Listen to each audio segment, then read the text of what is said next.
convidaries al públic coetani, que dius tu, no? El públic d'avui en dia, a fer un recorregut, una introducció a la literatura medieval? No és de fàcil accés i cada cop estem menys acostumats a llegir aquesta mena de coses, però a veure, hi ha algunes coses de Llull que es poden llegir. El llibre de les bèsties és una lectura amena i plena d'idees que encara funcionen. Bernat Metge, Lo somni de Bernat Metge es llegeix molt i molt bé, es llegeix en una tarda, i tenim edicions que expliquen totes les coses que s'han d'explicar. Un recull de poesia també és molt accessible, una antologia de marca anotada és una cosa que facilita la feina.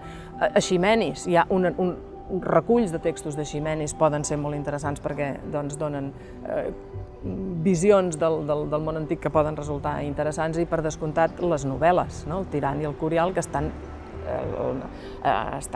editats en textos que faciliten l'accés. El curial, mal m'està dir-ho, vam fer una edició amb la grafia modernitzada i explicant tot allò que algú voldria preguntar, voldria saber i no gosava preguntar. I el tirant també tenia una acció estupenda d'en Hauff que dona accés a aquests llibres. Es tracta de voler-se'ls posar a llegir.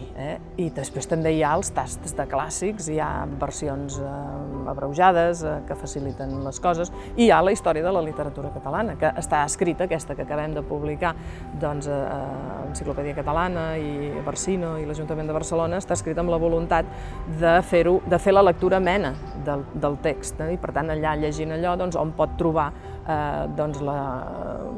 la indicació d'alguna cosa que et crida la curiositat, i com que hi ha tota la bibliografia, tu te la vas a buscar i te la llegeixes.